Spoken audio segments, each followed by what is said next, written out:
Back to my YouTube channel Alfina an aesthetic lifestyle. ഇന്ന് നമ്മൾ വന്നിരിക്കുന്നത് LBSന്റെ റാങ്ക് ലിസ്റ്റ് വരുന്നതിനെ പറ്റിയിട്ടുള്ള വലിയൊരു ഡൗട്ട് ക്ലിയർ ചെയ്യാൻ വേണ്ടിയിട്ടാണ്. അതായത് ഒരുപാട് പേരുടെ ഡൗട്ടാണ്, സെയിം ഇൻഡെക്സ് സ്കോർ മാർക്ക് ഉണ്ടെങ്കിൽ സെയിം റാങ്ക് ലിസ്റ്റ് ആയിരിക്കില്ലേ, അപ്പൊ സെയിം റാങ്ക് ആയിരിക്കുമോ, അങ്ങനെയുള്ള ഒരുപാട് ഡൗട്ട് പല കുട്ടികളും ചോദിച്ചിരുന്നു. അപ്പോൾ ആ ഡൗട്ട് നമ്മൾ ക്ലിയർ ചെയ്യാനാണ് ഇന്ന് പോകുന്നത്. അപ്പോൾ ഇന്നലെ ജൂലൈ 14 വൈകുന്നേരം 5 മണിയായപ്പോൾ നമ്മുടെ കറക്ഷൻ ടൈം എല്ലാം ക്ലോസ് ചെയ്ത് കഴിഞ്ഞു. അപ്പൊ എല്ലാവരും കൺഫേം ബട്ടൺ ഒക്കെ കൊടുത്തതിന് ശേഷം വെയിറ്റ് ചെയ്യുവാണെന്ന് വിശ്വസിക്കുന്നു. അപ്പൊ LBS എങ്ങനെയാണ് റാങ്ക് ലിസ്റ്റ് പ്രിപ്പയർ ചെയ്യുന്നത് എന്നാണ് നമ്മൾ ഇന്ന് നോക്കാൻ പോകുന്നത്. ടോട്ടലി 2 റാങ്ക് ലിസ്റ്റ് ആണ് വരുന്നത്. നമ്മൾ ഓൾറെഡി വീഡിയോസിൽ പറഞ്ഞതുപോലെ തന്നെ പ്രൊവിഷണൽ റാങ്ക് ലിസ്റ്റും മെയിൻ റാങ്ക് ലിസ്റ്റ് ആണ് വരുന്നത്. പലരുടെയും ഡൗട്ടാണ്, സെയിം ആയിട്ടുള്ള ഇൻഡെക്സ് മാർക്കുള്ള കുട്ടികൾക്ക് സെയിം ആയിട്ടുള്ള റാങ്ക് ആയിരിക്കുമോ വരുന്നത് എന്നുള്ളത്. ഒരിക്കലുമല്ല, സെയിം റാങ്ക് ആർക്കും വരില്ല. അപ്പോൾ സെയിം ഇൻഡെക്സ് മാർക്കുള്ള കുട്ടികൾക്ക് എങ്ങനെയാണ് റാങ്ക് വരുന്നത് എന്ന് നമുക്ക് നോക്കാം. സെയിം ഇൻഡെക്സ് മാർക്കാണ് വരുന്നത് എന്നുണ്ടെങ്കിൽ ഫസ്റ്റ് ചെയ്യുന്നത് സെക്കൻഡ് ഇയറിലെ ബയോളജിയുടെ മാർക്ക് നോക്കും. ബയോളജി മാർക്കിൽ കൂടുതൽ മാർക്ക് ഉള്ള കുട്ടികളെ റാങ്ക് ലിസ്റ്റ് അനുസരിച്ച് മേലോട്ട് പരിഗണിക്കുന്നതായിരിക്കും.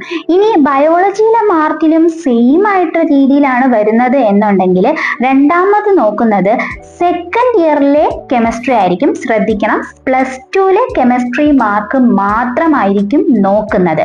ഇനി കെമിസ്ട്രി മാർക്ക് വെച്ച് കമ്പയർ ചെയ്ത് നോക്കുമ്പോഴും സെയിം ആയിട്ടാണ് കുട്ടികൾക്ക് സ്കോർ വരുന്നത് എന്നുണ്ടെങ്കിൽ സെക്കൻഡ് ഇയറിലെ ഫിസിക്സ് മാർക്ക് വെച്ച് കമ്പയർ ചെയ്യും. ഇനി ഫിസിക്സ് മാർക്ക് വെച്ച് കമ്പയർ ചെയ്തിട്ടും കുട്ടികൾക്ക് സെയിം സ്കോർ വരികയാണ് എന്നുണ്ടെങ്കിൽ ഫസ്റ്റ് ആൻഡ് സെക്കൻഡ് ഇയറിലെ സ്കോർ വെച്ചിട്ടായിരിക്കും കമ്പയർ ചെയ്യുന്നത്.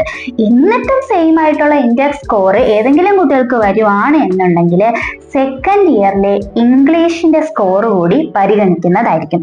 അതായത് നിങ്ങൾക്ക് മനസ്സിലാക്കാൻ സാധിക്കുന്നത്, ആർക്കും ഒരേപോലത്തെ റാങ്ക് വരില്ല, ഡിഫറെന്റ് ആയിട്ട് റാങ്ക് വരികയുള്ളൂ നിങ്ങൾക്ക് ഇൻഡെക്സ് സ്കോർ സെയിം ആണെങ്കിൽ പോലും.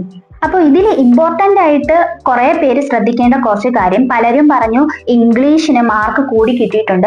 അതെല്ലാം നിങ്ങൾ അപ്ലോഡ് ചെയ്യണം. കാരണം ഇങ്ങനത്തെ ഒരു സിസ്റ്റം വരുന്നത് കൊണ്ട്, ഈ ഒരു 6 കാറ്റഗറിയിൽ റാങ്ക് ലിസ്റ്റ് കാൽക്കുലേഷൻ പ്രിപ്പറേഷൻ നടക്കുന്നത് കൊണ്ട് ചിലപ്പോൾ അതും നിങ്ങൾക്ക് ഉപയോഗിക്കേണ്ടതായിട്ട് വരും. അപ്പോൾ ഇംഗ്ലീഷിന് മാർക്ക് കൂടിയ കുട്ടികൾ അത് ഒരിക്കലും അപ്ലോഡ് ചെയ്യാൻ വിട്ടു പോകരുത്. ഓക്കെ, അപ്പം ഏകദേശം എല്ലാവർക്കും കുറച്ചൊക്കെ ഡൗട്ട്സ് ക്ലിയർ ചെയ്തു എന്ന് വിശ്വസിക്കുന്നു. നമ്മുടെ ഈ 6 ക്രൈറ്റീരിയ യൂസ് ചെയ്തിട്ടാണ് റാങ്ക് ലിസ്റ്റ് പ്രിപ്പറേഷൻ ചെയ്യുന്നത്. അപ്പോൾ ഇതുമായിട്ടുള്ള ഒരുപാട് ഡൗട്ട്സ് നിങ്ങൾക്ക് കാണും, അതെല്ലാം നിങ്ങൾക്ക് കമന്റ് സെക്ഷനിൽ ചോദിക്കാവുന്നതാണ്. അപ്പോൾ ഇതുപോലെയുള്ള LBS അപ്ഡേറ്റ്സിന് വേണ്ടി നമ്മുടെ ചാനൽ ഒന്ന് സബ്സ്ക്രൈബ് ചെയ്യുക. നെക്സ്റ്റ് വീഡിയോ ആയിട്ട് നമുക്ക് ഉടനെ തന്നെ കാണാം. അതുവരേക്കും ഓക്കെ, ബൈ, താങ്ക് യു.